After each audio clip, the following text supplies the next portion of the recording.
thought that they were kind of cool because they included a lot of different patterns, but and they are showing space because they overlap, and they all would be very easy to make. I don't know how they made this. They may have made this in Photoshop, but it would be pretty easy to make this in Photoshop because you can just do a triangle shape and fill it in with a different pattern.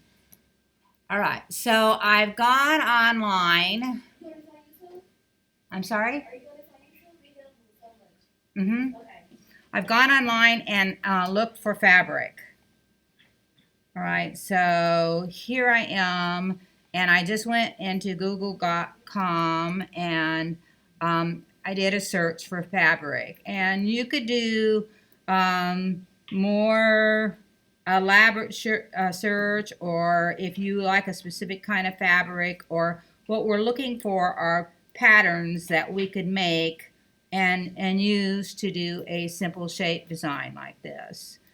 So at the top of this one was this, and then related images down below will help me as well. So there's a pretty cool pattern image right there.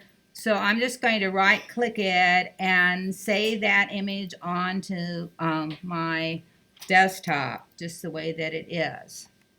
All right, so when we get this into Photoshop, the first thing that I want, or I can change the color, and I'll show you how to do that, but we want to see if it's really big or really small.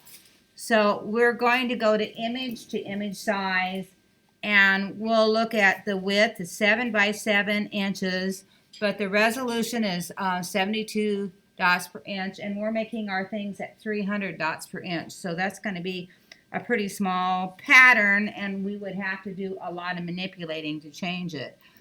So the first thing that I want to show you about resizing something that's small to make it bigger is to make it a Photoshop version of a vector. And to do that, we make it a smart image. So I'm going to right click that background there, and halfway down it converts it to a smart image. And you see this little square that's right here?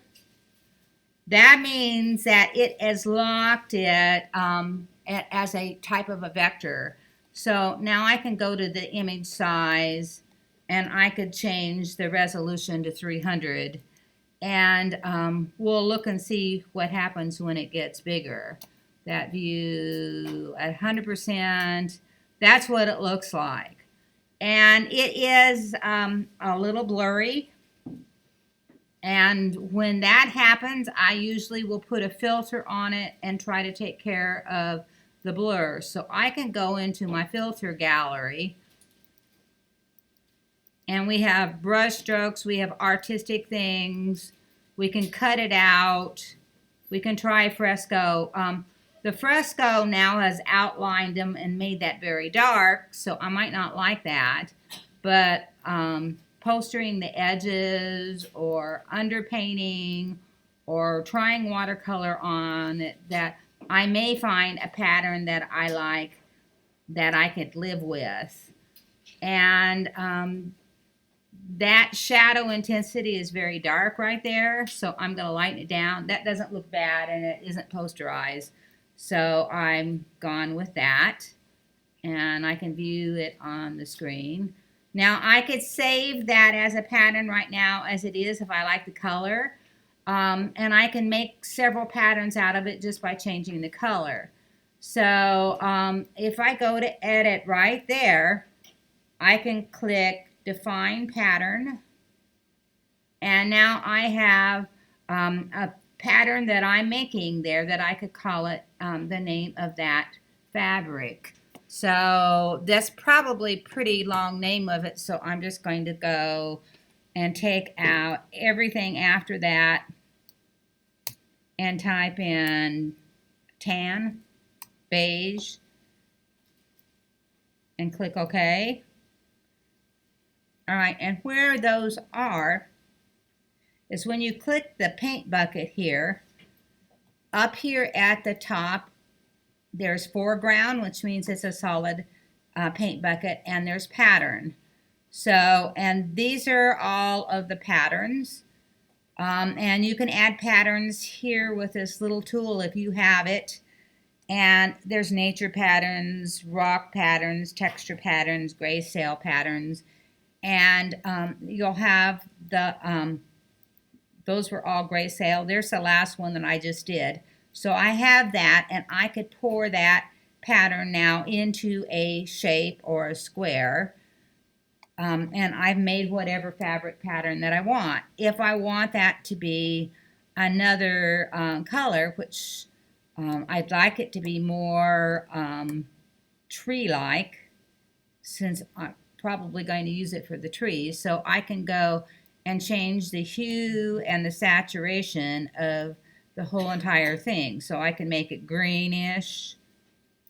Yeah, I can make it more bright green if I want, or I can make it less green. So in real time, I can play with this and change that pattern to whatever I might want it to be color. And I could do that over and over again and have the same piece of fabric but with different colors.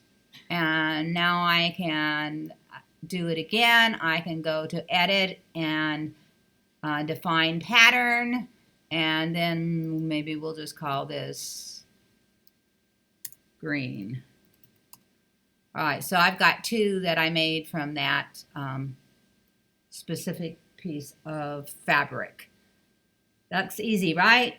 So any of you getting ready to do your textures and you want to go and create your own piece of fabric and make different patterns that you can use. Fabric is just an example, because if you go and start doing other people's digital files, it may not be so great. But if you start looking at what patterns we have here, we have tons of grays, and we have tons of papers, and we have some really wild things up here, but we may not have all kinds of cool, there's erodible textures and rocks, and I'm not sure what you actually have, because since they've changed the Photoshop so where you log in, a lot of the things that I'm having up here are missing on yours. So that would be a really good thing for you to do, since we're going to be working with patterns, is find some patterns that you actually like and then save them and make them into patterns. Questions on how to do that?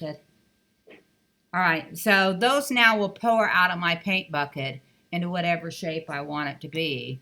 So if I come into a new document here, and if I make my shape too big, the pattern isn't going to look right. But hopefully this will open up and I can show you with a circle or a square, or you can always use your marquee tool to make a shape as well and pour it in that way.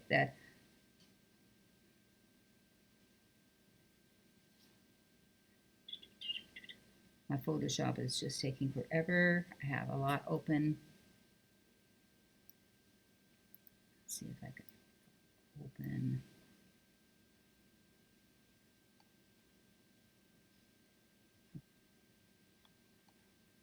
Blank one here.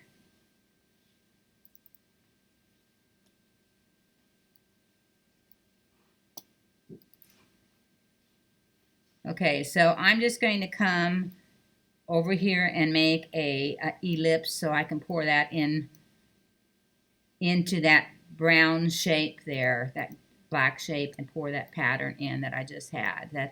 So I'm going to come up here and find the green and pour it into the black, and there's the pattern that I just made. It's pretty nice little pattern.